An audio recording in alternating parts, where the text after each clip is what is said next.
Deep in the Amazon, explorers just ruined the best game of hide-and-seek in history.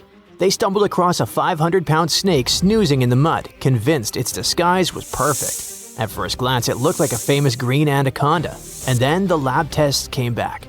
The massive predator turned out to be one of the largest snakes in the world, and a brand new species undiscovered for millions of years.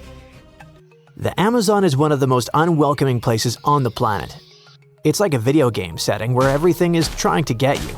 You've got frogs that sweat neurotoxins, ants with stings that feel like getting shot, and electric eels that can tase you if you get too close. And that's just the start. But the real kings of the jungle are anacondas. They are the ones handing out the strongest hugs in the animal kingdom. They grow up to 15 feet and are heavy enough to rock a boat. An anaconda can squeeze about 30 times harder than a human hand and move its body of 400 pounds in a split second. That's why people don't casually swim here. However, nature decided that wasn't scary enough, and a recent expedition in Ecuador found an even bigger specimen. It was part of the National Geographic shoot for a show about extreme places, starring Will Smith. The team followed the local Waorani guides deep into the Bameno territory, a secluded area where they insisted the real giants lived. They weren't lying. On the riverbank was an unusually large female serpent. They named her Ana Julia. She was nearly 21 feet and weighing around 440 pounds. That's the weight of an adult grizzly bear. She stretched nearly to the NBA three-point line, but her weight was what made her unique. Most of us imagine snakes as long, thin garden hoses, but Ana Julia was wider than a human waist. There are a couple of reasons why snakes can get so huge. The river supports a lot of their weight, so they're not hauling huge bodies over land all day. They also don't spend a lot of calories chasing capybaras for miles. When they're hunting, they can set an ambush and wait for hours. Their eyes and nostrils sit on top of their heads, so they can stay almost fully underwater and still watch and breathe. Anacondas can also dive.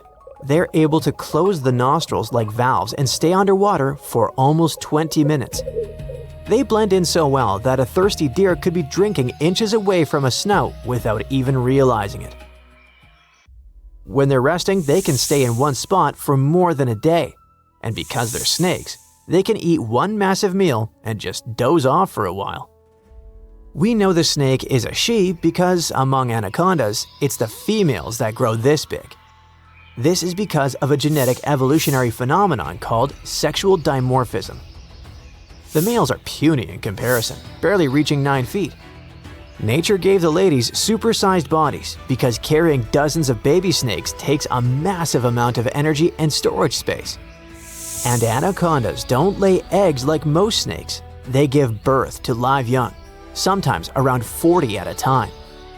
Snakes can keep growing slowly for much of their lives, so reaching Ana Julia's size means she's likely a long-surviving elder, possibly even decades old. We can't really tell the age of a snake. They shed their skin, and that isn't something that can be shown on a blood test. However, what really mattered was the DNA test that showed that Ana Julia wasn't actually the green anaconda. The DNA difference was a massive 5.5%. That sounds small, but in genetics, it's huge. Humans and chimps only differ by about 1%. So these two snakes are 5 times more different from each other than we are from chimps. Scientists call this a cryptic species. It's a phenomenon where animals look like identical twins on the outside, but are total strangers on the genetic level. Some examples you might not be aware of are giraffes. To us, they all look the same, but genetics shows there are several different species. While scientists were surprised by the DNA results of the big snake, the local Waorani guides were not. In fact, they said Ana Julia wasn't even the biggest one out there. They reported seeing anacondas up to about 25 feet. If one giant twin went undiscovered, there are probably even bigger ones. However, even a 25-foot anaconda is like a shoelace compared to what used to live here. If we turn back the clock about 60 million years, the Amazon had monsters twice as long. This is the Titan boa, fossils found in a coal mine in Colombia suggest that the snake stretched between 42 and 50 feet. The creature was long but also unbelievably heavy. While our modern record breaker Anahulia weighed 440 pounds, Titan boa tipped the scales at 1.25 tons. That's 2,500 pounds of weight with a 3-foot wide body. A snake as heavy as an average walrus, but much, much stronger. So, what caused those creatures to grow so large? The answer is heat. Reptiles are cold-blooded, meaning their bodies don't create their own temperature. They depend on the environment outside. Back then, the tropics were warmer than today. In that kind of constant heat, a giant snake doesn't burn energy just trying to stay alive. It can grow larger and stay active more easily. Titan boa was probably the greatest wrestler of the prehistoric world. It didn't have venom, only its mighty squeeze. Researchers estimate it could reach 5 times the squeezing power of the modern green anaconda, which is already strong enough to lock down big prey. It had to be that strong because its favorite snack was giant turtles with thick shells. Was it strong enough to take down a T-Rex? That would be a cool fight, but impossible. Titan boa lived millions of years after the non-bird dinosaurs were gone, so they never met. Ancient oceans were home to some gigantic marine snakes. One of the biggest known examples is from a group called Paleophis. Fossils show that some of those sea snakes could grow just as big as Titan boa, around 40 feet. They were nothing like the small, colorful snakes we see today, hiding in coral reefs. The largest ocean snakes alive now, like olive snakes, usually reach only about 6 feet. Paleophis had long, heavy bodies built for warm, shallow seas. Instead of weaving through coral, they likely cruised along coastlines and continental shelves, moving through open water. When you are big, you need big meals, so these snakes were hunting primitive sharks and massive fish. They were also built differently from land snakes. Their bodies were flattened on the sides to cut through the current, and their tails ended in wide paddles to push them forward. Today, those ocean giants are gone, but their distant cousins are still patrolling the water. Modern sea snakes are usually no bigger than a broomstick, but they traded size for a different kind of weapon: venom. Some of them, like the faint-banded sea snake, have venom that is 100 times more toxic than a cobra's. Speaking of venom, the Amazon is full of it.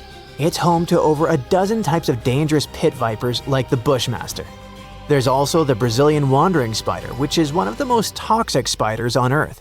Not to mention the Amazonian scorpion. So the question is, what if some of these also have bigger and meaner cousins, just like the green anaconda and its newly discovered northern cousin? If a 500-pound snake had a hidden twin species, who knows what else is hiding out there? Maybe that spider has a cousin with completely different superpowers. Maybe there's a type of caiman we haven't even identified yet. The only thing we know for sure is that the locals swear there are even bigger snakes than Anahulia, so we're probably not far from learning about the next record breaker. In 1969, 2 brothers went fishing on the Altamaha River in the Clark's Bluff area.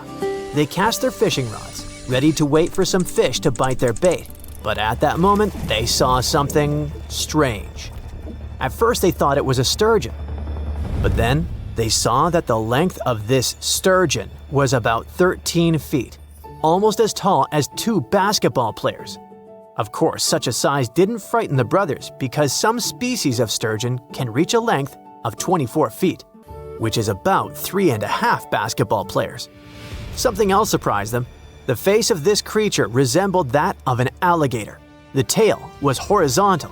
It had a triangular crest along its upper body and sharp metal-colored teeth protruding from its mouth. A creature that looked like a dinosaur was quite an unusual phenomenon for the time when Steven Spielberg was an aspiring young director and didn't even think about creating Jurassic Park. So, on that day in 1969, 2 brothers saw something elusive, like Bigfoot or the Loch Ness Monster.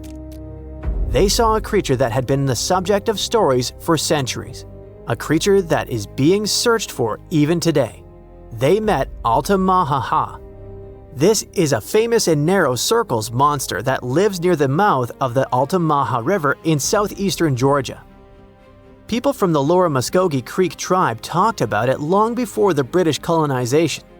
In ancient times, there were legends about a snake-like lizard that bellowed and hissed. So this monster has already been elusive for several centuries. But do you know what distinguishes Altamaha from Nessie, Chupacabra, and others? Yes, there are no bad quality photos or videos of Altamaha, but there's a huge amount of evidence from different periods.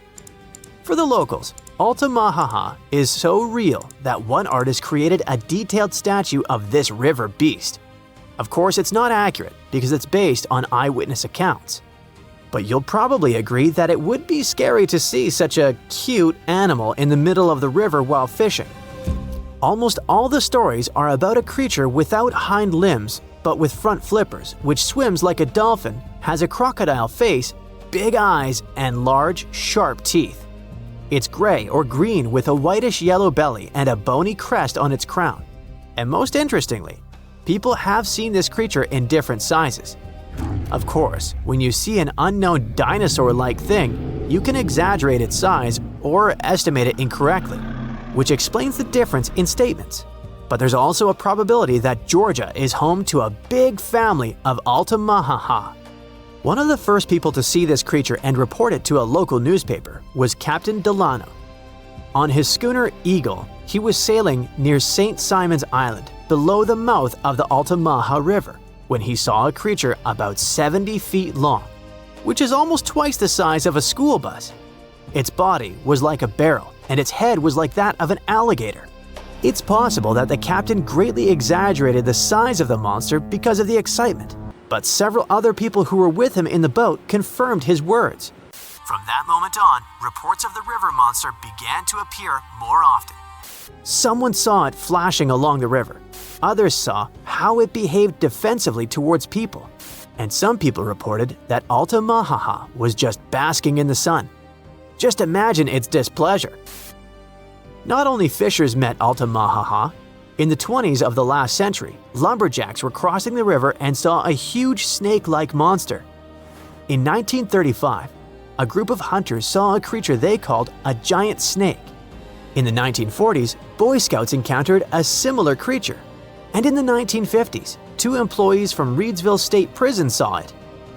For so many years, people have been meeting it, and no one has ever managed to catch the monster. Perhaps it's smarter than it looks and always very careful. Maybe people are afraid to touch it. Perhaps they consider it a national treasure and protect it.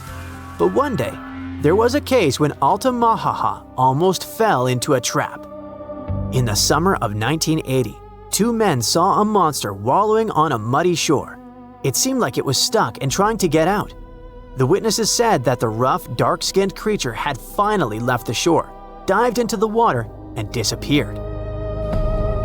Later that year, another man said he had seen something similar. A snake-like large creature with 2 brown humps protruding from the water. It dived into the water and churned the surface, like a boat while moving. Other witnesses catching crabs described Altamaha as the largest eel in the world. Okay, stop! Many saw it in the last century, but what about more recent news? Is the monster still alive? Oh yeah. In 2002, a man was pulling a boat upriver near the town of Brunswick when he noticed something large, 20 feet long and about 6.5 feet wide, breaking out of the water. In 2010, a photographer caught something strange on camera floating along a canal in the city of Darien. And these cases are just the ones we know about. Surely, many people have seen this thing but haven't talked about it in newspapers or on the internet. If you don't believe these stories, you can go to Darien, get on a boat, and ride along the river to see this monster with your own eyes. Yes, according to reports, this creature always tries to avoid people. It's very cautious, but all the same, you should not get too close to this water lizard twice the size of a school bus. Go to the Museum of Darien to take a photo of the Altamaha statue. There are also souvenirs with the image of this monster. But let's assume that you or someone else managed not only to take a clear photo of the Altamaha, but also catch it. What is the next course of action? What are you going to tell the world, and how will the world react to it? What will happen to the poor animal, surrounded by millions of flashes from reporters' cameras? Will people make a show out of it or send it to a lab? Fortunately, in 2001, scientists already developed an action plan. This plan was drawn up by Scotland's nature agency, NatureScot, since they had concerns about the Loch Ness Monster. At some point, it became too popular and too many people tried to catch it, so the agency became concerned about saving the life of the famous creature. They showed the Nessie contingency plan that can also be used for any unknown animal that lives in water or on land. According to the plan, if the ancient lizard is captured, scientists should take its DNA sample and just release it back into the wild. Fair enough. The animal will receive the same legal protection as other local wildlife in Scotland. All attempts to catch it will be prohibited. But let's imagine that this is exactly what happens. Scientists receive a DNA sample of the Altamaha, the Loch Ness Monster, or other similar creatures. What could those be? Some ancient descendants of dinosaurs? For example, the plesiosaur looks like a distant relative of these monsters. It's huge and has a long neck and a toothy mouth. What if it managed to survive and reach the Altamaha River? Or it may be a completely new, unknown species that lives in deep freshwater. Some people who saw Altamaha said that it had produced a hissing sound.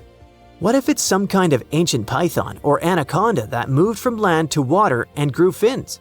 In any case, it should not be ruled out that it may be some kind of eel or sturgeon. One day, someone saw it, was impressed, and told other people about it with great exaggeration. Everyone believed it and started spreading the story. What do you think?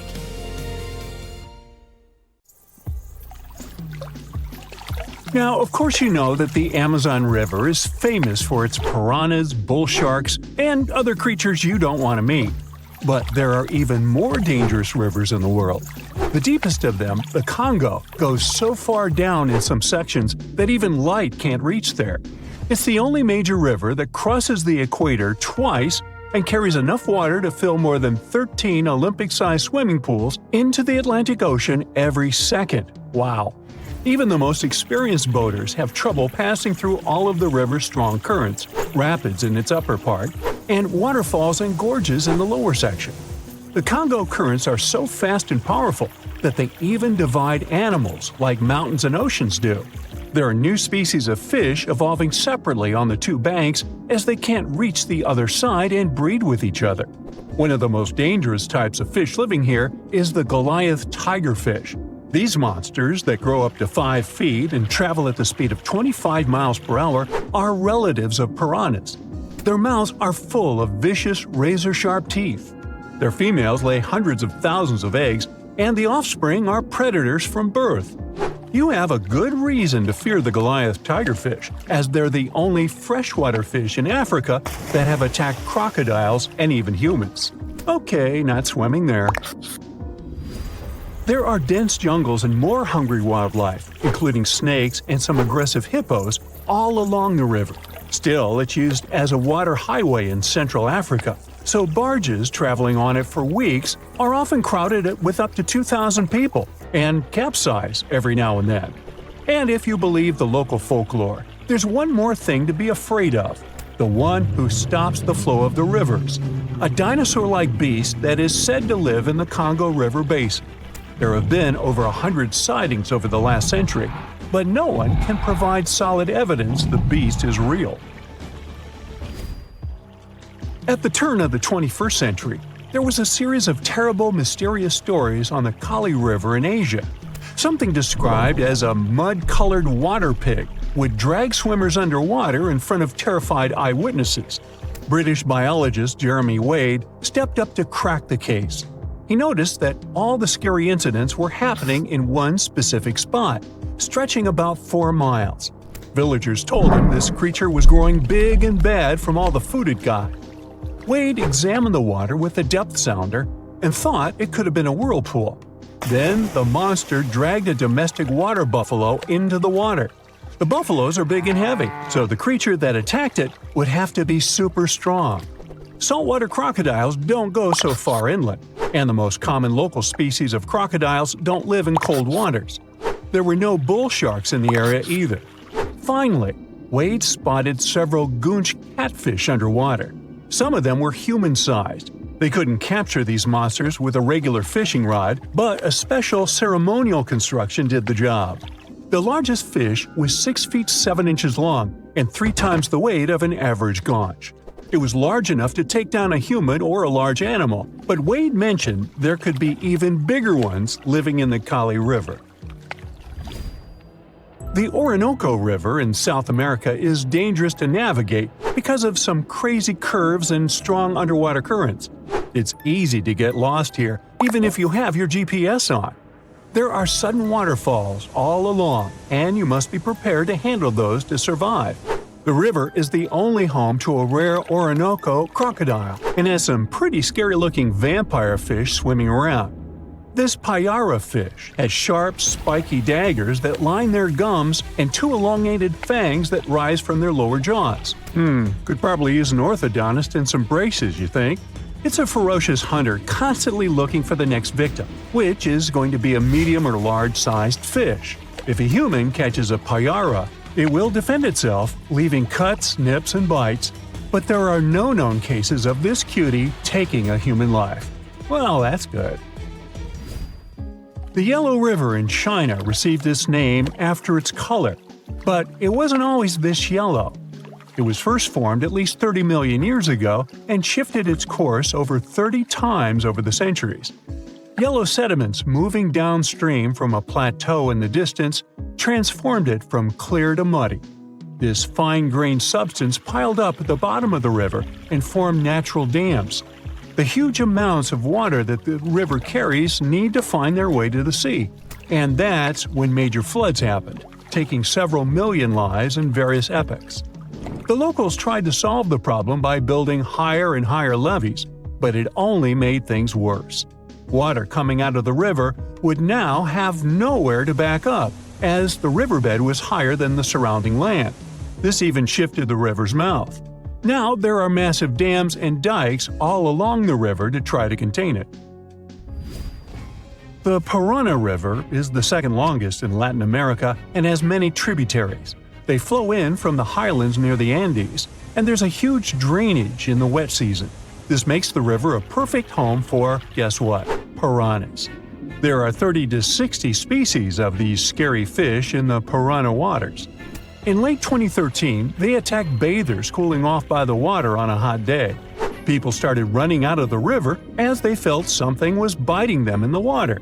Luckily, no one lost their lives in the accident, but it's still considered one of the most audacious piranha attacks ever recorded.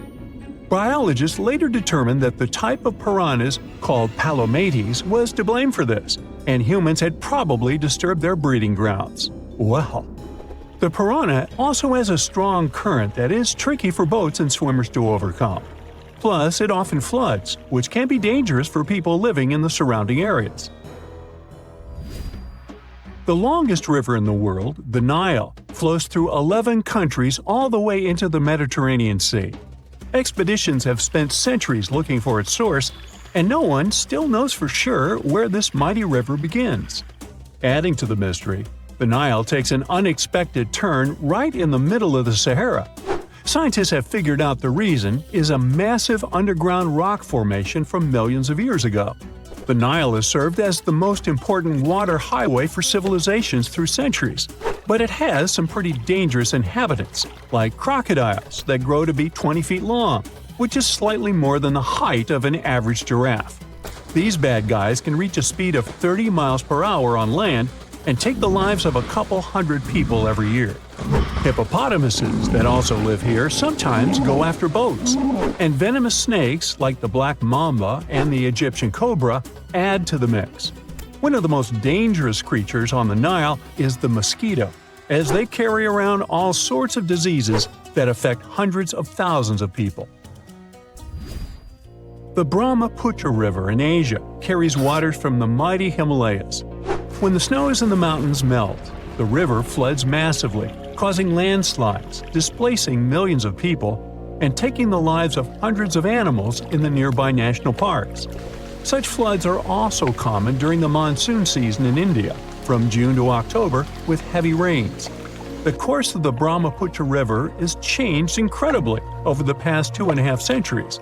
Erosion is another danger it's hiding. The banks of the river are mostly made of weak cohesive sand and silt, and even though the erosion rate has gone down, it is still the reason a lot of people lose their land and get displaced. The Brahmaputra is one of the few rivers in the world that has a tidal bore. That's a strong tidal wave that pushes up the river against the current where a river empties into an ocean or sea. And there you have it. So imagine stumbling upon a creature so huge it could dwarf even the largest known marine animals today. Scientists discovered the fossils of this beast on England's coast and believe it once ruled the waves.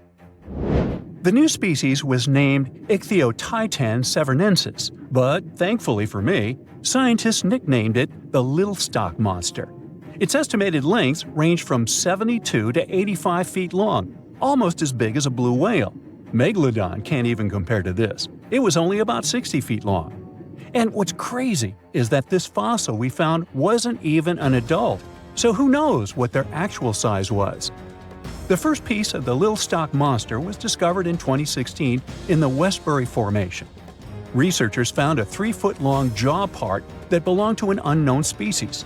For years, this single fragment had been driving them crazy because they had no idea what that animal was. Then, in 2020, a miracle happened, of sorts. A father with his 11-year-old daughter found the second piece of fossil on a beach. This discovery led to more findings.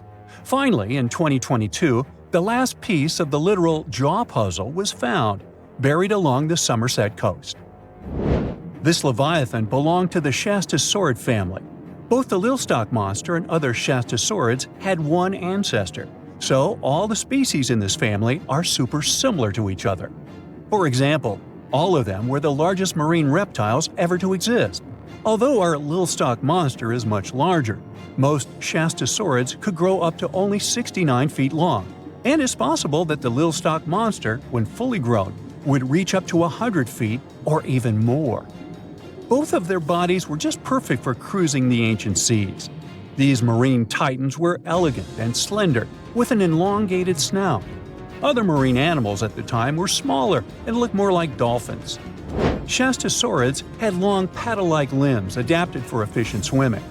Their skulls show large eye sockets, which means they had excellent vision. If you were in the ocean, no matter what time it was or where you were hiding, they could spot you. They were also incredibly fast and could dive to great depths. Of course, all these things made them the most terrifying predators. They ate pretty much everything, including fish and squid, and you if you were there. They probably captured their prey like whales, opened their huge mouths, and literally sucked the fish in. What made the Little Stock Monster especially scary is that it wins in the jaw competition. For other Shastasaurids, their jaws were a bit weaker, so they hunted smaller fish, kind of like today's orcas. They required vast amounts of food. This shows us that the Earth's Triassic oceans had rich, productive food webs. But the Little Stock Monster has this unique feature. It could open its jaw almost 90 degrees upwards. It also had tons of powerful muscles around. Its jaws were horrifyingly strong. So while others were hunting some squids, the Little Stock Monster probably hunted large fish and even other marine reptiles. Fossils of Shastasaurids have been found everywhere in the world, from North America to Asia. This means that these creatures dominated and terrorized the oceans for millions of years, although even they weren't completely safe from scavengers. And that's exactly why we struggle to find these fossils now. Scavengers didn't leave any remnants of them. So, while we have some fossils of this marine family, they mostly remain a mystery for us. They lived in the oceans about 200 million years ago, in the late Triassic period. The Earth looked completely different back then. All continents were united in one Pangaea, a huge landmass. Some parts of this supercontinent were covered with lush conifer forests, while others were dry deserts and open prairies. It was before the famous Jurassic period, But there were already first pterosaurs and amphibians. It seems like those monsters were crazy resilient. The Triassic period was super unstable, but they survived through many changes in the environment. Well, until the last one. The Triassic extinction came out of nowhere. It was one of the Earth's big 5 extinction events. It wiped out almost all species on the planet, including these leviathans. It's still not clear what happened exactly, but it looks like there was a huge tectonic activity. Volcanoes in the oceans were going crazy back then. These massive volcanic eruptions have probably altered the climate and ocean chemistry, leading to the extinction of many species. Scientists have a theory that it might have happened because there was a rain of comets flying to our planet from the Oort cloud. This likely happens about every 200 million years or so. I wasn't around then, so I'm just guessing here. In any case, after the extinction, the Earth took some time to recover.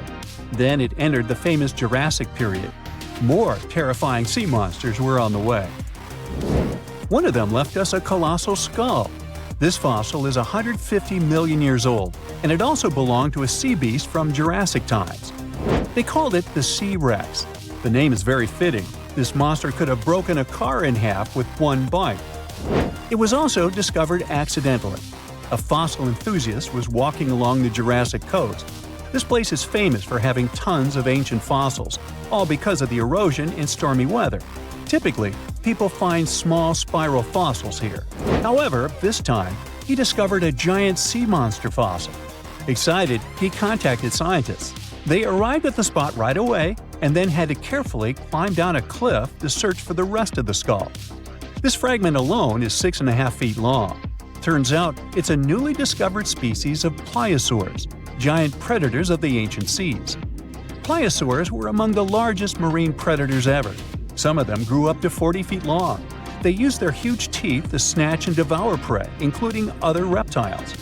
Well, at least those creatures are far gone. But what about the horrors that still live in our oceans? Recently, biologists discovered the world's longest animal, the one that's still alive to this day. They found it off Australia's coast, on the Gascoyne coast, a very mysterious and unexplored place. There, underwater vehicles stumbled upon a frightening 150-foot-long siphonophore. That's twice as long as many blue whales and 3 times as long as a humpback whale. Doesn't it kind of look like one of those toy string worms? But this creature isn't friendly at all. It's a string-like deep-sea predator. What's even more scary is that this isn't actually one creature. It's a colony of small clones working together as one. Basically, collective consciousness. Ooh, Borg. Together, they stretch out like a single long string in the water. This creature might be the longest siphonophore ever found, and it was discovered at a depth of around 2,000 feet.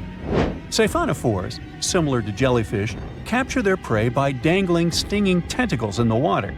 When their tentacles touch small crustaceans and fish, they get paralyzed, and then they're reeled up to the colony's body. Expeditions to Western Australia's underwater canyons were definitely worth it. Together with that siphonophore, scientists have discovered up to 30 potential new marine species. Among them were a new octopus or squid, a long-tailed sea cucumber, glass sponges, and giant hyroids, colonies of animals resembling upside-down jellyfish. None of them have been seen before in Australia. But most of them weren't as scary as the one that was recently discovered in the Gulf of Mexico. This creature is straight out of a sci-fi thriller, a 26-foot-long mangapinna squid or bigfin squid. It was discovered near an offshore oil rig at a depth of more than 7,800 feet. It has incredibly long elastic tentacles, which can be 15 to 20 times longer than its body. It holds them at right angles to its body, making it look even creepier, almost as if it has elbows. And yes, it's another deep-sea predator. These 10 tentacles probably help the squid trap their prey and drag it onto the seafloor. We barely know anything about this extraterrestrial-looking creature because they're very hard to find and study. And if you think their tentacles are awful, just check out these creatures with 20 arms. This thing looks like a facehugger. This new species is lurking in the frozen depths of Antarctica. Experts were searching for cryptic sea animals known as Promachocrinus, or Antarctic feather stars. They're kind of similar to starfish and sea cucumbers, but have an otherworldly appearance and can live up to 6,500 feet below the surface. It's called the Antarctic strawberry feather star. Despite its pretty name, its appearance is anything but cute. It has a bizarre strawberry-like body from which 20 spindly arms branch off. Its coloring ranges from purple to dark reddish, and the arms all have different lengths and thickness. Who knows how many more of such scary creatures we'll discover in the future? You're strapped in a boat cruising down the Amazon River with the sun scorching hot. As you check out your map, your boat starts rocking back and forth. The water is starting to get more intense, so you hang on for dear life. You tuck your map in your pocket and try to take control of your boat. You strike some jagged rocks and duck low to avoid tree branches. Your boat strikes a large rock out of nowhere and capsizes. You're swimming in the murky green water. While you're trying your best to get ashore, your boat gets washed away. Underneath the water lies a whole new world of bizarre and dangerous animals. Candiru fish are snake-like creatures that can grow up to 16 inches long. Arapimus can weigh more than an adult male and are taller than most basketball players. They're the biggest freshwater fish in South America. They have a hybrid gill system that forces them to pop up to the surface every 5 to 15 minutes to breathe in oxygen for their large swim bladder. You swim out of the raging water and dry yourself off. Oh no, your map is completely soaked. There's no way you can get to your destination without it. You venture into the thick rainforest, shoving the branches and leaves away. As you get deeper, you notice something on a tree. It's barely moving, but it's got sharp claws and a raggedy coat. It stretches its arm to another branch and tries to pull itself up, ever so slowly. Sloths sleep more than half their days and only head down from trees once a week. They're so motionless, they sometimes grow algae and moss on their fur. The rainforest gets denser with each step until there's barely any sunlight illuminating the path in front of you. You notice a figure following you. With every branch you step on, you can hear a faint sound right next to you creeping around. You start walking a bit faster, and the sound catches up with you. You make it out of the dense part and tread along a narrow path until you reach a cliff. You can't walk normally here, so you pin against the wall and walk sideways to cross the hills. You slowly move across with the river 30 feet below you. You move your right foot, and some rocks fall into the river. You keep going and misstep. You're about to fall, but you hold on to a large tree branch and pull yourself up. You notice a couple of colorful poison frogs inches away from your fingers. Touching any of these frogs can be extremely dangerous and harmful, despite their amazing color patterns. The golden poison frog is one of the most poisonous animals in the world. One of them hops right next to you, so you let go of the branch and fall back in the river. The river is washing you down until you reach a calm current. Underneath you is a swarm of piranhas swimming with their sharp teeth. The red color on their skin is unmistakable, so you swim off like an Olympic athlete. Piranhas will eat anything that gets in their way, no matter the size. You grip onto a log and climb up a small rock to catch your breath. There's a huge electric eel underneath the rock. Despite their name, they're more related to catfish than eels. They use their powerful 600 volts of electricity to defend themselves and catch food. You're stuck, unless you're like the common basilisk that can run on the water like a jet ski. These incredible lizards have special webbing on their toes and can run the distance of a basketball court. You hop on a bunch of rocks until you reach the land. You continue walking along the riverbank until you come across a moving rock. You rub your eyes and see it moving again. It's a dinosaur-looking turtle that resembles a crocodile with armor. The Mata Mata is a freshwater turtle that disguises itself with its surroundings to catch prey. Their heads stretch longer than their bodies. You shimmy your way past it and continue. You head back into the rainforest and find a spot to rest. Wait, there are giant ants everywhere. They're the biggest ants in the world and can produce one of the most painful stings out there, even comparable to a wasp's sting. You immediately get up and find another place to rest. As you continue walking along, you notice the same feeling of something following you. You can hear some leaves rustling, but it's getting dark, and there's no way of telling. You find a nice little spot to build a campfire and catch some Z's. But in the Amazon, everything is a threat, except for those cute capybaras wandering around. They live in groups next to water sources. They're also the biggest rodents in the world. You don't need to worry about them if you're stuck in the middle of the Amazon rainforest. Suddenly, you feel something slithering up next to you. You look down and see a massive green anaconda just about to constrict you. They are the heaviest snakes in the world and can grow up to 20 feet long and have a huge appetite. You get up and sprint your way out of there. All right, you found a decent cave to crash in. It's daytime again, and you're still alive. You continue walking along the rainforest. You were able to find some breakfast to boost your energy for the rest of the day. You spot something on a tree that looks like a branch, but it's actually a potu, a master of disguise that can spend days motionless on broken tree branches. These bizarre birds use those branches as their permanent home, where they lay their eggs and chill all day. You continue your way through the rainforest and see a Brazilian wandering spider crawling on a tree branch right in front of you. 8 of these species can be found in the Amazon area. They are some of the most aggressive and venomous spiders out there. So, you make a big detour and walk away from it. You feel someone walking next to you again, but you still can't figure out what it is. You see a steep cliff with a waterfall hitting a large lake ahead of you. Looks peaceful, until you see a team of black caimans gathering around the shore. They're the biggest predators in the whole Amazon ecosystem and feed on anything that moves. It's a good thing you're on high ground, otherwise, whoa! You slip and fall down the river, right on the deep end. So far, no caimans spotted you. You swim underwater and try to get to the opposite end of where the reptiles are. As you climb out and dry yourself off, you notice some large black spots on you. You try pulling them off, but they've latched on pretty hard. The Amazon giant leech finds its target by tracking movement and shadow. Once they attach themselves to the skin, it's extremely difficult to extract them. The best way to do so is to slide your finger next to its mouth and pull it off slowly. Ugh. You manage to get them off your body and see that the caimans are swimming towards you. You're pinned to the wall with the lake of hungry reptiles approaching. Suddenly, a pink dolphin jumps out of the water and splashes all over them. They can grow larger than humans and are the celebrities of the Amazon. Scientists think they get their color from the blood capillaries on their skin. The Amazon even has bull sharks swimming around. These carnivorous giant fish are threatening to humans and can swim in both saltwater and freshwater. These sharks prey on anything within their reach, including other sharks. The dolphin distracted the caimans, so you climb up the cliff and try to find the best way to escape.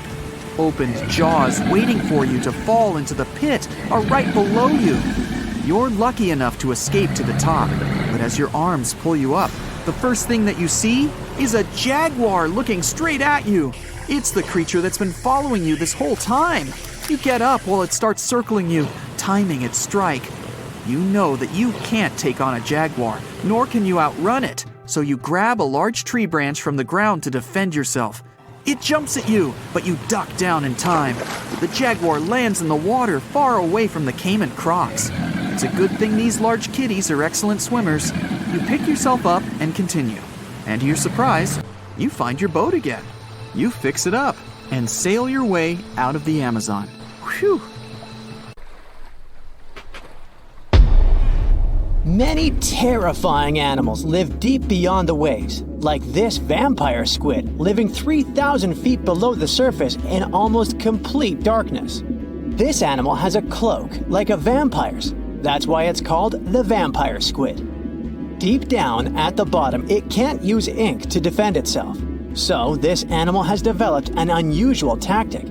It glows slightly to scare away predators. If this tactic fails, the vampire squid can turn its body inside out, revealing tiny spikes. When you translate its scientific name, Vampiroteuthis infernalis, it literally means vampire squid from the nether. Despite its terrifying looks, it's a harmless ocean animal.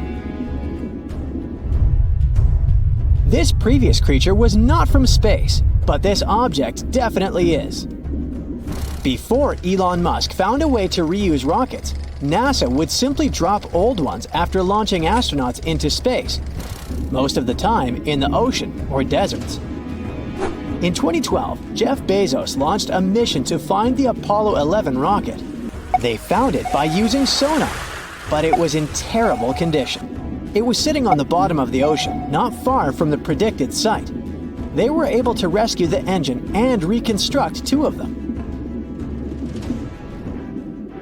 The most famous lost city is Atlantis, but sadly, we still haven't discovered it. However, Heraklion was also just a myth until one British pilot saw something that looked like a city while flying over the Mediterranean Sea. He reported it, and 60 years later, a group of divers went there. They were shocked when they found an entire city underwater. It was loaded with artifacts that could tell us a lot about the history of the place. Now it's one of the best underwater archaeological sites in the world. It's believed that the rising sea caused the whole city to go underwater. The Titanic sank in 1912. The wreck was claimed to be officially discovered 74 years later. In reality, though, a fisherman found the Titanic 8 years earlier while fishing in the Atlantic Ocean. He was pulling out his net when he spotted a head stuck in it. Luckily, it was just a doll's head. Years later, after the fisher had passed away, his son sold the doll to a doll collector. She did a lot of digging and research on every person who had a porcelain toy on the Titanic. She found the owner of the doll. Ava Hart was on the Titanic and had a doll with her. Ava survived the catastrophe by a miracle, but her toy didn't. Hart even wrote about the doll in her journal, and every detail matched the toy found by the fisherman. The tripod fish lives deep in the abyssal zone, around 20,000 feet below the surface. It's adapted to such immense depths and uses its tripod fins to stay still on the bottom. This creature doesn't have big eyes, but even if it did, these eyes would be useless in the darkness. Instead, the tripod fish uses its fins like antennas to detect any movement in the water. This creature doesn't have much luck when it comes to its love life, so it had to develop unique tactics to reproduce. One fish can be both male and female. The next bizarre creature is the lizardfish. It has tons of razor-sharp teeth, a huge mouth, and really big eyes, which it uses for hunting. All this makes the animal look freaky. The lizardfish lives at depths of around 11,000 feet in the midnight zone, where there is zero light.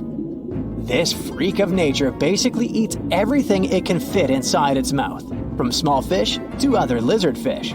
On the other hand, when they see other reptile fish, they probably fall in love instead, because finding mates at those depths is not an easy task. Like the tripod fish, the lizardfish can be both male and female at the same time.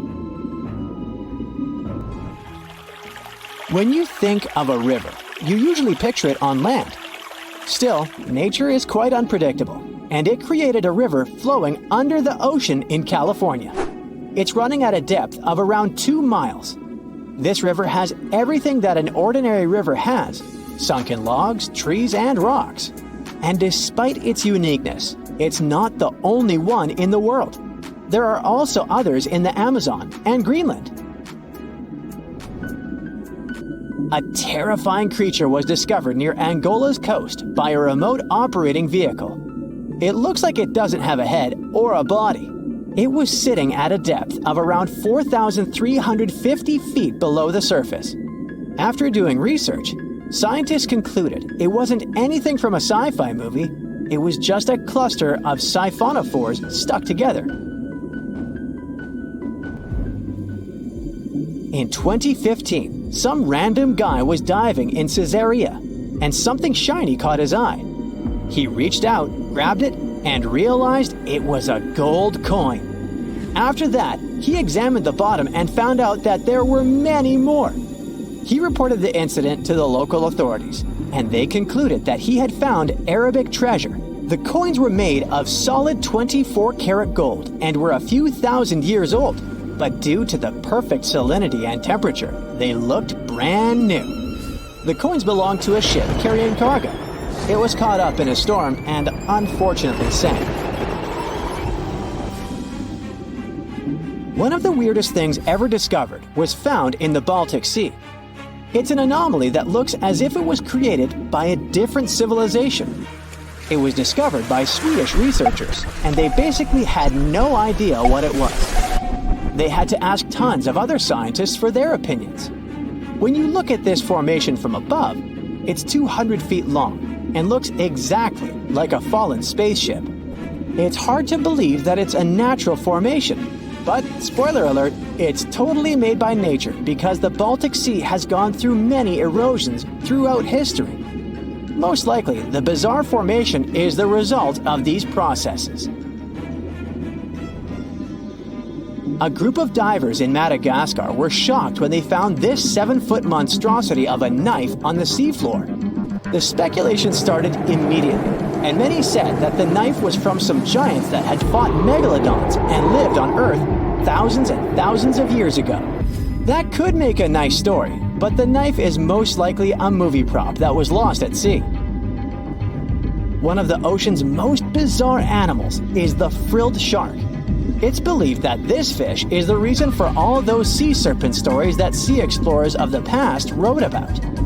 These animals live pretty deep in the ocean, but sometimes they can be seen in shallow waters. It's super rare, but possible.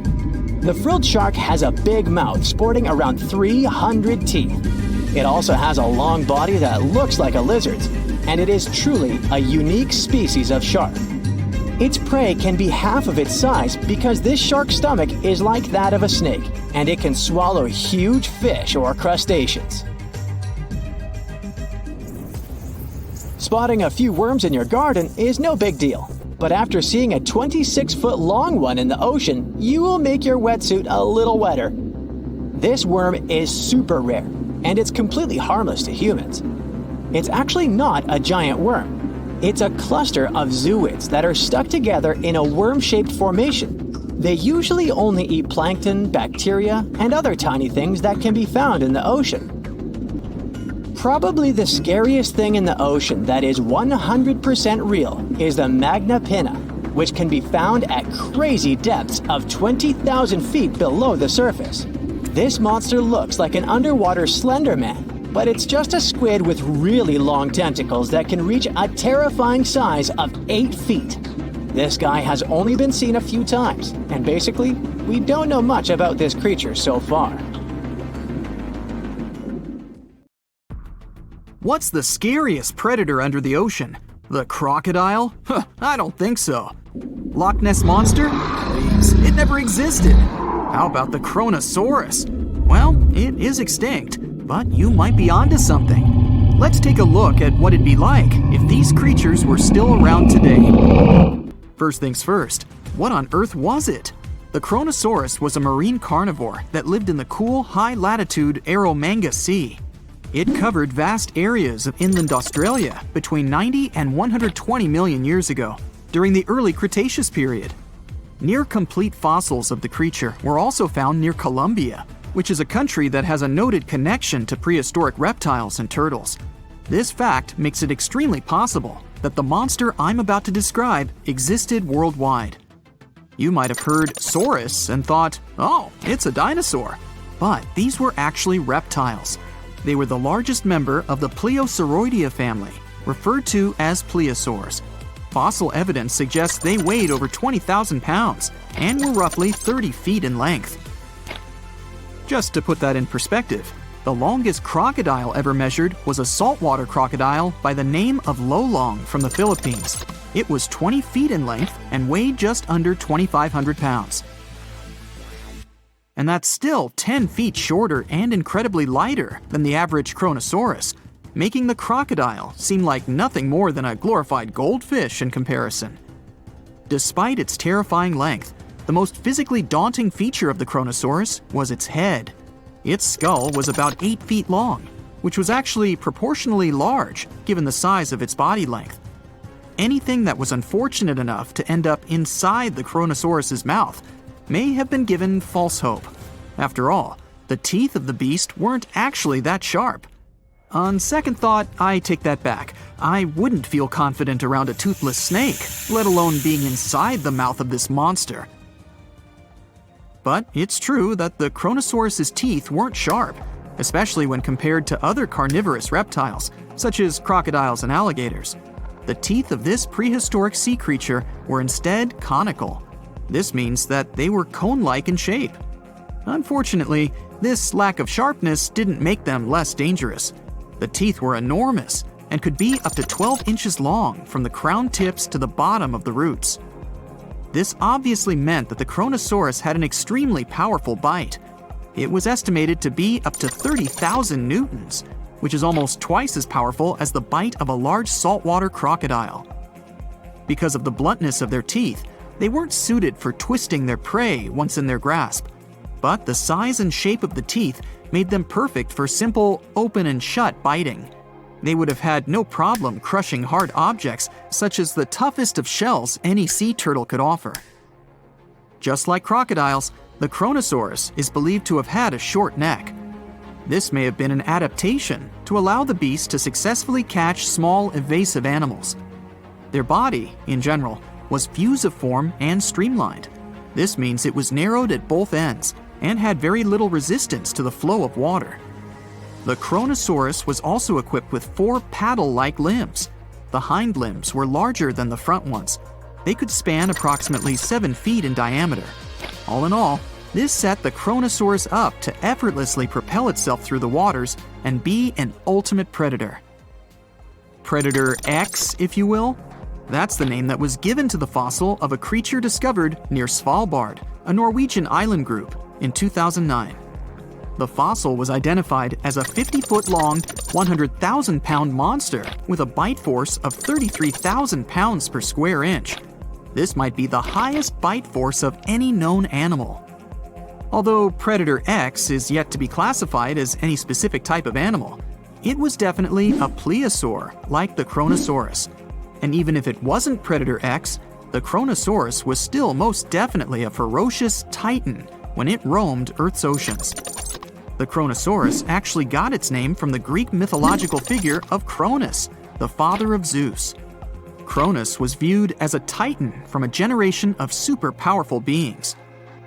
So what was it that the Kronosaurus, this terrifying monster, actually feasted on to satisfy its appetite? This creature was known to eat sea turtles, squid, and other larger marine reptiles of that time, such as elasmosaurids and ichthyosaurs. This suggests that if crocodiles existed in the realms of the Kronosaurus, they too might have turned into lunch for the beast. There's evidence from the fossil remains of the Kronosaurus that suggests that they also feasted on sharks, which I know is a disappointment to those of you who view that beast as the king of the ocean. Not when the Kronosaurus was around, my friend. In any case, grounding all kinds of food into small pieces to help digest them would have been difficult without small teeth. This explains the presence of rounded stones found in many of the remains of these sea creatures. Researchers believe these stones may have been swallowed to control buoyancy or to help process food. It's also entirely possible they were accidentally swallowed while feeding on other animals from the seafloor. As if the Kronosaurus even needed to be a meanie with its already existing power and size, there's also evidence to suggest that it indeed might have been. It turns out that after using all its impressive attributes to catch its dinner, the Kronosaurus first liked to play with its food, like a cat does with a mouse. I guess since the hunt was so easy for them, they needed to get their fun from somewhere else. Well, I think now you should have a good idea about these creatures. So let's ask ourselves what it would be like if they were still around today. And by the way, why aren't they? Well, the Kronosaurus was completely finished off by the same KT meteor that took out the dinosaurs 66 million years ago.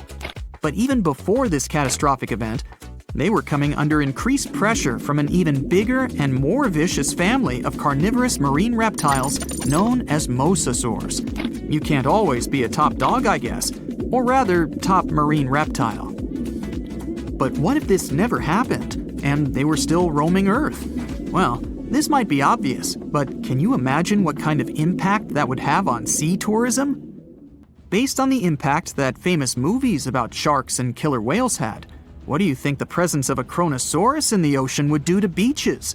The very creature that would eat sharks and whales for breakfast. Beaches would certainly become a great place to go for a quiet walk, because nobody else would even be there. And what about such activities as boating, surfing, and scuba diving? You think anyone would dare try them, knowing that this 30-foot beast could be lurking beneath them? Let's give humans some credit and assume most of them wouldn't. This would cripple the global sea tourism industry, which is responsible for earning roughly $143 billion every year. Just to make sure this shocking point hits home, the most expensive yacht to ever roam the ocean was called the History Supreme. Its master bedroom was believed to have a statue made of T-Rex's bone and a wall made of meteorite rocks, as well as a 24-karat gold panoramic wall aquarium.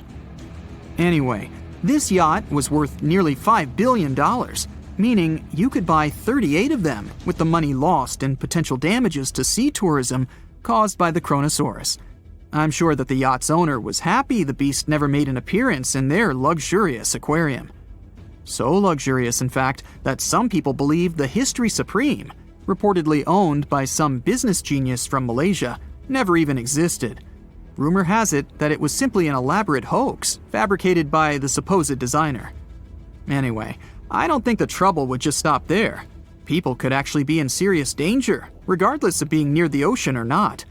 No, I'm not about to tell you that this thing would grow legs, adapt to living on land, and start picking us off one by one. At least, I hope not. I'm just going to point out the damage that the Kronosaurus would inflict through its devastating impact on sea trade. In America, ocean transit accounts for 76% of national trade. On top of this, more than 100 vital pharmaceutical products originate in the sea. I'll also state the obvious and point out that the ocean is a huge food source for us humans. The presence of the Kronosaurus could have a great impact on our relationship with the ocean, something we usually take for granted. Dinosaurs, big ancient bugs, creepy spiders, and scary insects are all cute animals compared to the monsters that lived on Earth about 500 million years ago. For example, here's a creature that swam in the water like a stingray and had 3 eyes. Its mouth was like a pencil sharpener. 2 long claws with forked tips like pincers protruded from its head, and its gills were somewhere in the back. This is not a thing from a sci-fi movie. This is Mosaura. Its remains are preserved in excellent condition. Let's look at it more closely and study other similar monsters. The Cambrian Explosion. Remember this name. This period is also called the Biological Big Bang, the time when a huge number of different living creatures began to appear in the ocean, large, small, and tiny. The ancestors of almost all modern animal groups were most likely born during the Cambrian Explosion, which lasted from 541 to 485 million years ago. It was a time when the first truly effective and terrifying predators appeared on Earth. One of them was Mosaura. It's only the size of an index finger, but you would never want to meet such a creature while swimming in the sea. It's scary to imagine what it could do with its pencil sharpener-shaped mouth. And you probably wouldn't be able to hide from it because, come on, it had 2 eyes on the sides and 1 big eye on its forehead. Mosaura belonged to a group of arthropods. Scientists called it a sea moth since it reminded them of a moth. This thing used a flap-like apparatus similar to wings to float in the water like a stingray. This monster was quite creepy, but its appearance may seem familiar because it's a distant relative of modern spiders, crabs, centipedes, and moths. Scientists found several 506 million-year-old Mosaura fossils, but unlike many other similar finds, these ones have been preserved in excellent condition. The found fossils showed sharp claws, a toothy jaw, and large gills in the tail section. Some parts of the fossil were so clear that they revealed the details of the creature's internal anatomy, including parts of its nervous and circulatory systems and digestive tract. It had jointed limbs like those of modern insects and crustaceans. When this monster swam in the sea, it probably grabbed its prey with long spiked claws sticking out of its head. Many Mosura relatives have claws covered with multiple spikes, which help them grab food. But that ancient creature had smooth claws forked at the tips. That is, it grabbed the prey with those tongs, using them like chopsticks, and then brought it to its mouth. Of course, this is an assumption, and nobody saw how this creature actually did it. Unlike many other similar animals, Mosura's posterior segmented body was studded with gills. Scientists don't know why this was necessary, but they assume that such an unusual breathing system helped to adapt to an environment with low oxygen content. Perhaps Mosura led a very active reproductive lifestyle that required high oxygen consumption. Creepy, dangerous, and reproducing fast. An excellent set of qualities for one of the most dangerous predators of antiquity. But what did Mosura eat? It probably caught different types of worms and small arthropods. It's nice to think that this monster lived so long ago and was so small. But what if this creature was the size of a shark and was swimming in the ocean these days? Perhaps it would become a dominant dweller and people would swim much less along the coast. Mosura lived in the water but was discovered in the Burgess Shale Rock Formation in the Canadian Rockies. Many mountains on Earth were once the seabed inhabited by strange creatures. One of them was Opabinia. It had 5 eyes, a mouth facing backward, a long trunk and claws instead of a nose. Wait, what? It's too strange even for science fiction, even for outer space. In its eccentricity, Opabinia was perhaps the loneliest creature on Earth. Scientists couldn't find another species that would be similar to this individual until recently. Meet Utaurora. It seems to belong to the same species as Opabinia. Its inch-long body was divided into 14 to 15 furrows. Each of them ended in a pointed flap. Opabinia had the same body, but it's unlikely that both monsters were friends. The difference between their timelines was several million years. It's hard to imagine why these monsters needed such strange body structures. Why haven't modern filmmakers used the design of those animals to create cool space monsters yet? Okay, they were creepy creatures, but what about weird and kinda useless ones? Scientists have discovered Su, a legless creature with no head turned inside out. Huh? This 444 million year old creature was found in South Africa, north of Cape Town. They called it Su after the discoverer's mother. In fact, it's some kind of new arthropod species that may have lived in low oxygen waters.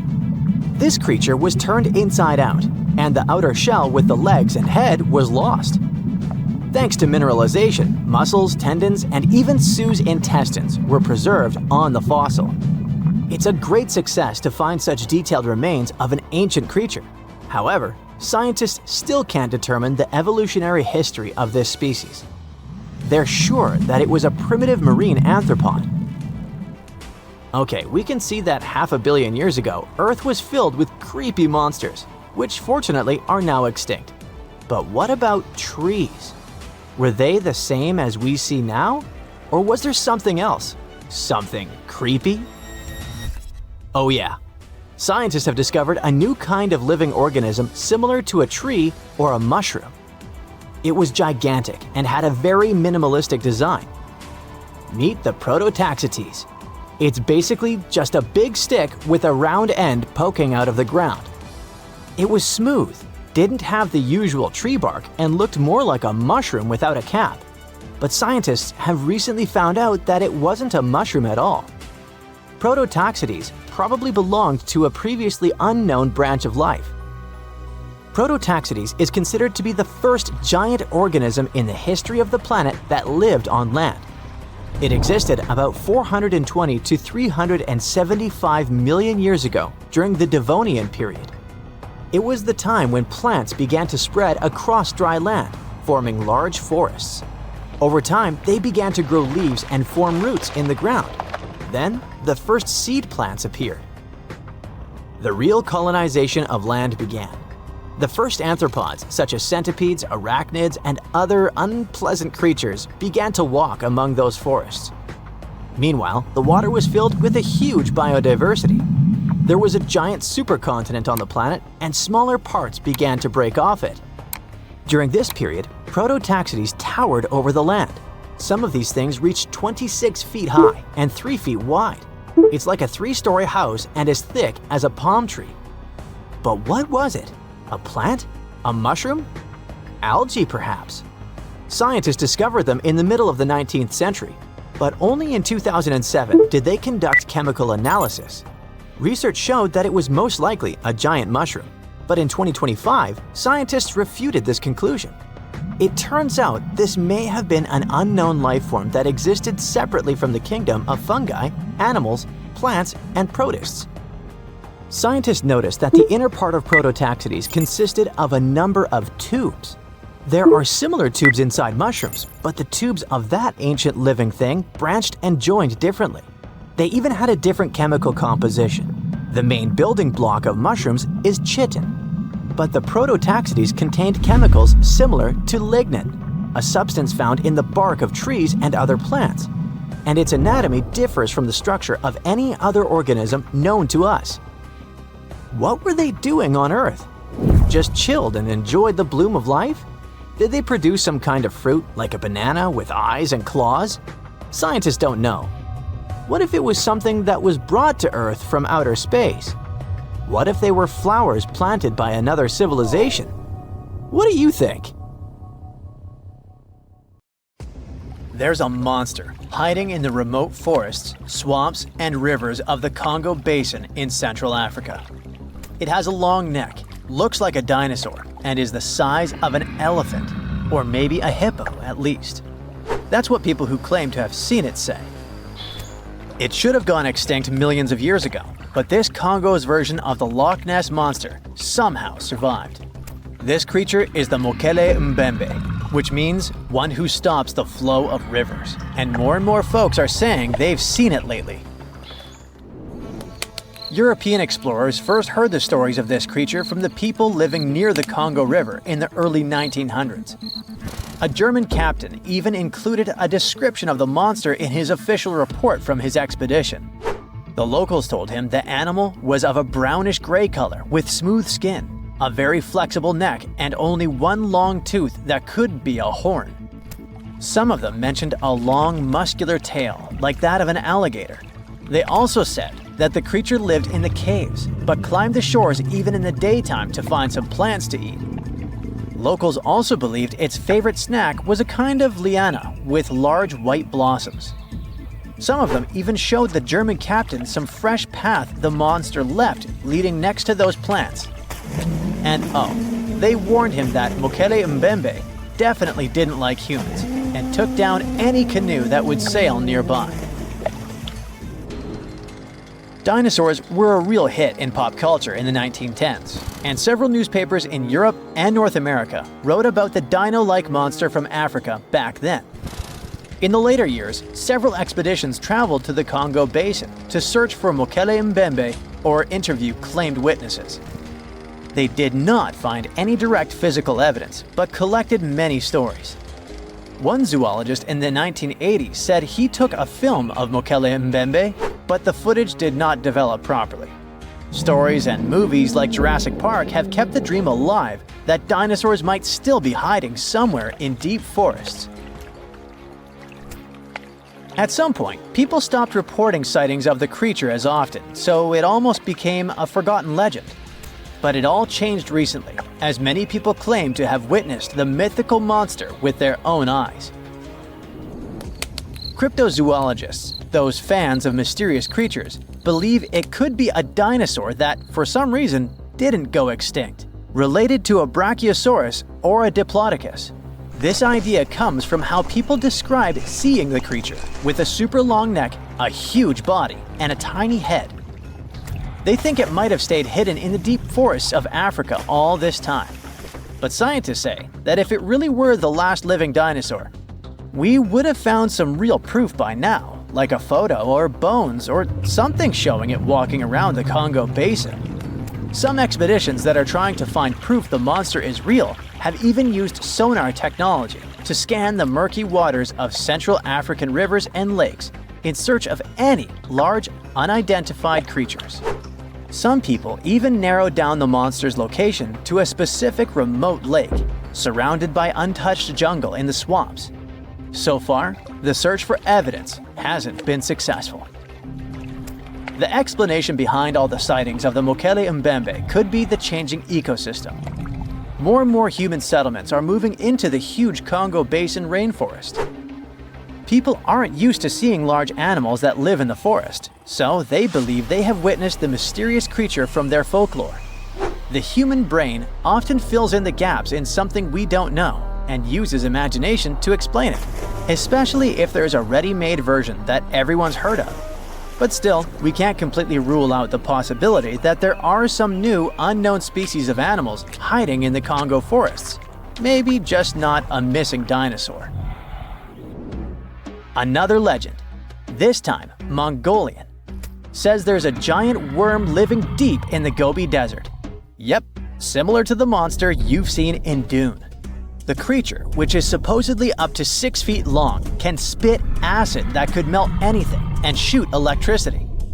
They say it spends most of its days hiding underneath the sandy dunes, but likes to come out during the wetter months of June and July. The people in the West first found out about the megaworm of the Gobi Desert thanks to an American paleontologist, Roy Chapman Andrews. This brave man was probably the inspiration for Indiana Jones. In 1926, he wrote about the creature in his book. At the meeting with Mongolian leaders, Andrews heard detailed descriptions of the creature, even though none of them had ever seen it themselves. One of them said it looked like a sausage that was about 2 feet long, with no head or legs. According to him, the worm was so poisonous that just touching it could instantly take your life, and it lived in the loneliest parts of the Gobi Desert. Andrews didn't think the creature was real, but he shared these stories again in another book. And then, stories of the monster spread around the world. In some of them, it's only 1 foot long. In others, it's as large as a human. Some say it looks like a snake, and some describe it as a caterpillar. Some people claim it has wings and can fly, and others think it could be a supernatural evil being without a body. The color of the creature also remains a subject of debate. It could be white-gray, brown, or even bright red. The stories of witnesses are probably so different because the creature doesn't even exist. In 1983, one scientist who was visiting the region heard that an old man had managed to finally catch the mysterious worm. He also found out there was a nest nearby and decided to risk it all and see it. But instead of a scary monster, there was a tartar sand boa inside. Luckily for the scientist, this snake is non-venomous, but it does have gray-brown scales and could match the description of the giant worm. When he showed it to the locals, supposedly all of them said it was the monster they had seen. Big expeditions from America, Britain, and New Zealand came to the Gobi Desert to try and find the creature. Many other adventurers came from all around the world on their own, but found no evidence the monster was real. But many Mongolians are sure the death worm is no fantasy. If you don't believe there's a monster in the Gobi Desert, how about one in Lake Worth in Texas? According to local folklore, there's a part human, part goat creature with scales and long clawed fingers hiding there. It all started back in July 1969, when locals claimed to have spotted this mysterious creature roaming around. The newspapers loved the story and started reporting about new sightings. One article said that the monster jumped out of a tree and landed on some guy's car. Another report claimed that the Lake Worth monster decided to throw an automobile tire at a group of people. Someone even managed to take a photo of the creature, and the newspapers published it. Locals started flocking to the lake at night, hoping to catch a glimpse of the creature, but no one could find any evidence it was real after all. The author of the monster's photograph later said it was most likely someone's prank, because the creature really wanted to be seen. Then, a reporter from the local newspaper received an anonymous letter saying that it was 3 high school students who decided to dress up and scare people. Even despite this, some cryptozoologists think it could have been an undiscovered primate species that walks on 2 legs. We don't know if the Worth monster is real, but it does one good thing and brings together the local community. Every year since 2009, they throw the Lake Worth Monster Bash. 75 million years ago, North America was full of scary dinos, both walking and flying, and insects the size of birds. But the biggest predator there was something way scarier, a crocodile so massive it could swallow dinosaurs whole. This beast was roughly the length of a school bus, weighed more than 5 tons, and had teeth the size of bananas.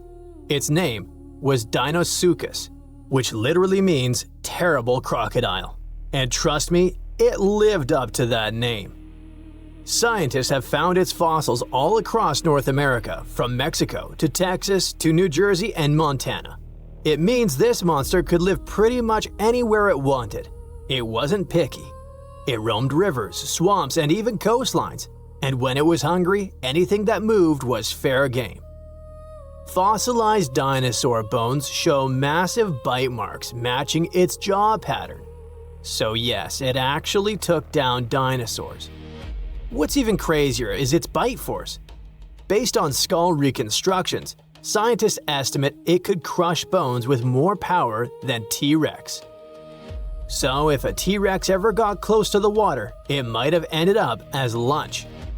But Deinosuchus wasn't just a bigger and meaner version of today's crocodiles. It was more closely related to alligators. Recent studies show that it actually belonged to an ancient branch of crocodilians that split off before the ancestors of modern alligators and crocodiles. It was like that weird cousin in your family tree who doesn't quite fit in, but somehow looks like everyone. It had traits from both groups, like salt glands that helped it survive in both freshwater and saltwater. That's rare because most crocs today can't handle salty environments for long. This feature might have been its secret superpower. Around that time, North America was divided by a massive inland sea called the Western Interior Seaway. It stretched from the Arctic Ocean down to the Gulf of Mexico. Deinosuchus could travel across it, sneaking along the coasts and striking anywhere there was food. Still, scientists argue about its favorite hangout spot. Some say it mostly lived in rivers and swamps, and the fossils found near the coast just happened to be preserved better there. Others think it really did patrol the ancient shoreline, waiting for dinosaurs that wandered too close. Either way, this reptile ruled its world, and the climate of its time helped it thrive. The late Cretaceous was a warm, humid idyll filled with wetlands, forests, and endless food sources. Giant turtles, fish the size of cars, and whole herds of herbivorous dinosaurs gave Deinosuchus an all-you-can-eat buffet. As long as the ecosystem stayed stable, it could keep getting bigger and bigger, and it did. Throughout Earth's history, huge crocodiles have evolved again and again. It's like nature's favorite blueprint for apex predator. Even today, Nile crocs and saltwater crocs are living proof that this ancient design still works perfectly. Some scientists even joke that crocodiles are basically dinosaurs that decided to chill and wait it out. They survived mass extinctions while most other big reptiles vanished. Deinosuchus wasn't so lucky and went extinct around 73 million years ago, most likely because the environment changed and its food sources dwindled. But the ocean is still full of mysteries. Maybe some gigantic croc-like beasts are still lurking out there. And while we're guessing, let's look at some other prehistoric creatures that make scientists rewrite what they thought we knew about life on Earth. First up, we have the Dragon of Death. Don't even make me pronounce its full name, Thanatosdracon amaru. Scientists found its bones in western Argentina, in formation layers called the Plotier Formation, from about 86 million years ago, the late Cretaceous. This creature wasn't just big, it was gigantic for a flying reptile. Judging by some of its bones, it has a wingspan somewhere between 23 and 30 feet. That's like a small plane wing outstretched. It's officially one of the largest pterosaurs ever discovered in South America. Its fossils are pretty well preserved, including parts that are usually squishy and fragile in flying reptiles like vertebrae and limb bones. This gives scientists clues not just about how it moved, but about what ecosystems were like back then. Looks like it enjoyed marshy floodplains, big open skies, and plenty of prey below. Our dragon likely used its size to its advantage, either going after small dinosaurs or scavenging. The fact that this massive creature managed to evolve wings capable of flight is just crazy. Next, we've got a creature that looks like a mix of a dino and a skunk to me, Stegosaurus elongatus. Scientists found fossils of this cool guy in southern Chile among rocks deposited about 75 million years ago. The thing that hits you first, let's hope, not literally, is its tail. Instead of the usual spikes or clubs you get in other armored dinos like ankylosaurs, Stegosaurus had a flat blade-like tail made from fused bones. It looked almost like a weird paddle or frond. Scientists compare it to Aztec ammunition because of that blade structure across the tail's rear half. It wasn't huge, only about 6.5 feet long, but what it lacked in size, it made up for in weirdness and cleverness. Its body had armor plates, protective skin scutes, and a skull structure showing features of different dinos. So it was kind of a hybrid in style, which got paleontologists rewriting some of the family trees of armored dinosaurs. Also, the fossil is unusually complete, about 80%, which is rare because armor bones are often damaged or missing. This is super useful for science because it shows us how armor evolved, especially in southern continents. And you definitely need to meet our next hero, a truly bizarre marine reptile that once patrolled the waters of what's now Wyoming, Serpentiosaurus pfisterii. This creature was part crocodile, part sea monster, and 100% nightmare fuel. Scientists first found its fossils over 25 years ago, but they only recently managed to piece together enough of its remains to truly understand it. It had a super long neck, which was normal for plesiosaurs, and a croc-like skull and body. Most fossil books would tell you these traits shouldn't exist in the same animal. So this guy was a stunning exception. Paleontologists have found its lower jaw, a large portion of its skull, neck vertebrae, tail, and ribs. So they were able to reconstruct not just what it looked like, but how it likely moved, swam, and hunted. About 35% of its body is preserved, which is not so often for marine reptiles, and it lets scientists learn a lot about its lifestyle. With its long neck and the power of a crocodile, plus a super combo of speed, reach, and bite, this guy was most likely a top predator of its time. Last but not least, we have this cool dino, Duonicus tsoktbatari, that lived in Mongolia's Gobi Desert around 90 to 95 million years ago during the Cretaceous period. It wasn't a meat-eater like T-Rex, but more of a plant muncher. It grew to about 10 feet long, roughly the size of a tall adult human lying down, and weighed around 575 pounds. Pretty hefty for a leaf-eater. The craziest thing about this heavy guy was its hands. It only had 2 fingers on each hand, and each finger carried a giant curved claw about a foot long, covered in keratin, the same stuff your nails are made of. That keratin actually added over 40% to the claw's length, which is super rare to see preserved in fossils. Because of that, scientists can actually study the full shape and structure of the claw, not just the bone. Its hands weren't just for show, though. We can see fused wrist bones and stiff joints in the fossil, which means it could grab and pull down branches to eat leaves.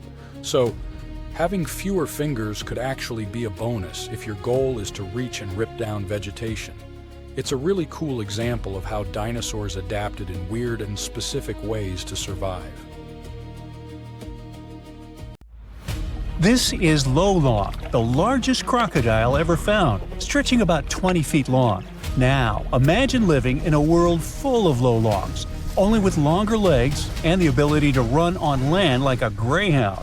It sounds like a nightmare monster, but she was real. Fossils of giant crocodile-like creatures were discovered back in the 1930s, and now scientists have found that these beasts once roamed and dominated lands far bigger than they imagined. We're talking about the Cebicids. They're a family of prehistoric crocodiles that once ruled South America, especially in what is now Argentina, Brazil, and Bolivia. And scientists discovered that these ancient predators were huge. Some species may have grown up to 20 feet long. Now, to give you an idea of how big that is, well, that would be you, and that would be her. Yeah, good luck outrunning that. Oh, by the way, they wouldn't be slithering in the water. They'd be walking right beside you. And that's actually the biggest difference between them and their crocodile relatives. Most Cebicid species lived entirely on land. They were like lions, powerful, moving on all fours, but with tough crocodile-like skin. That image alone is already terrifying. But it gets worse when you figure these guys were fierce predators and we could have easily ended up as part of their dinner. Everything about them was perfectly built for the chase. They had narrow, dinosaur-like skulls and long legs that helped them sprint after their prey.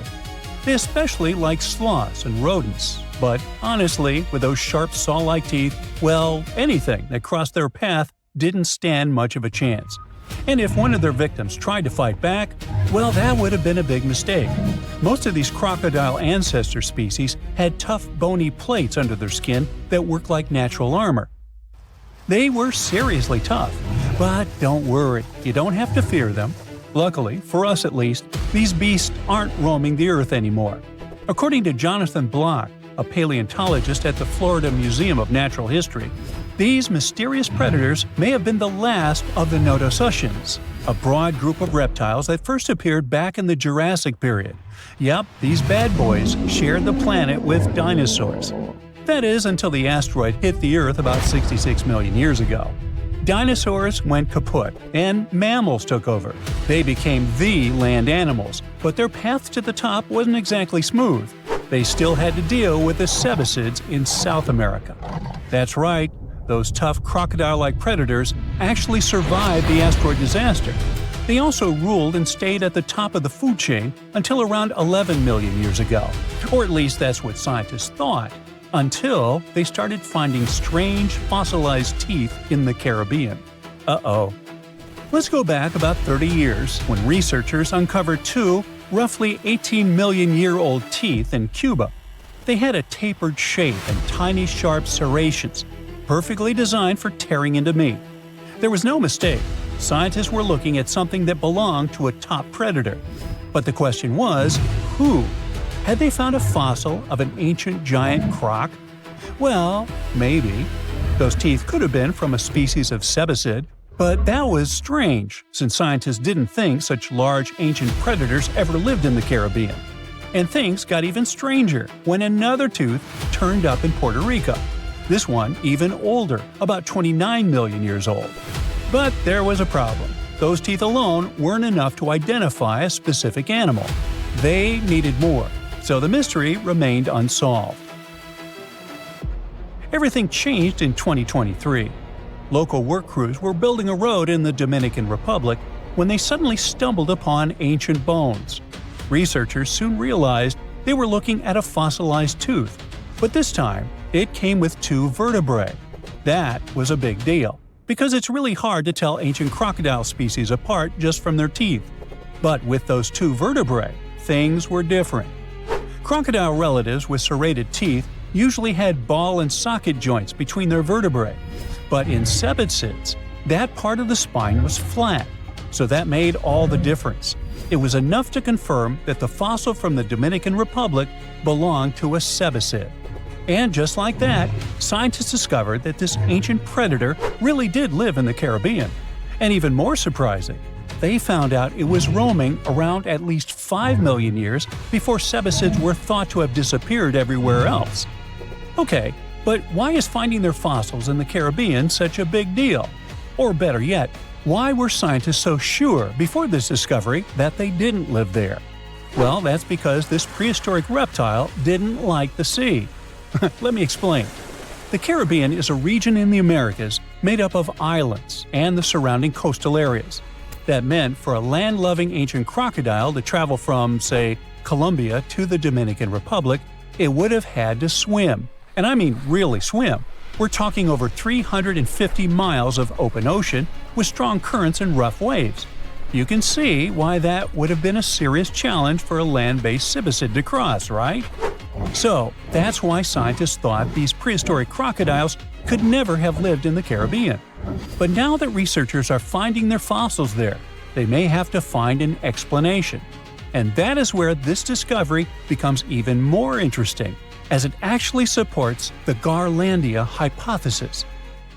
This idea first appeared in 1994. It suggests that millions of years ago, the movement of Earth's tectonic plates caused a stretch of land, now mostly underwater, to rise up in the Caribbean. This land, called the Aves Ridge, may have connected South America all the way to Puerto Rico, and then to other Caribbean islands like Hispaniola, Cuba, and Jamaica. So basically, it worked like a temporary chain of land bridges, a kind of natural highway that once allowed animals to go from South America to the Caribbean. Mammals, amphibians, and reptiles could actually walk right across instead of taking their chances at sea. The Garlandia hypothesis definitely sounds fascinating, but it's still up for debate. It hasn't been fully accepted by scientists yet, even though plenty of studies since the 90s seem to back it up. And this new discovery of a giant crocodile-like creature in the Dominican Republic could be one more important clue pointing in that direction. It's possible that many of the places where these cibicids once thrived started to disappear as the global climate cooled. Bit by bit, some of them were pushed into warmer tropical areas, until, eventually, the only places left for them to live were the Caribbean islands. This discovery lines up with something else that ecologists have observed around the world. Islands can act like museums of biodiversity, in the sense that they offer a safe place where plants and animals can keep surviving long after their relatives on the mainland have disappeared. In the case of cibicids, the difference is striking. The most recent fossils found in South America date back between 10 and 12 million years ago. But the tooth and vertebrae found in the Dominican Republic are much younger, only about 4.5 million years old. That means this island might have been the last place these giant reptiles called home. And if those serrated teeth found on other Caribbean islands also turned out to belong to cibicids, that would be huge. That would mean that these ancient crocodile-like creatures didn't just live in the Dominican Republic. They were spread across the Caribbean. And who knows, maybe we'll still find more of its fossils in places like Puerto Rico, Haiti, and Jamaica. Although the tropics are among the most biodiverse places on Earth, much of their natural history remains a mystery. Discovering a giant ancient crocodile in the Caribbean is a reminder that the world we live in today is just one chapter of Earth's long, ever-changing history. And who knows what other prehistoric crocodiles or ancient creatures are still waiting to be found beneath our feet.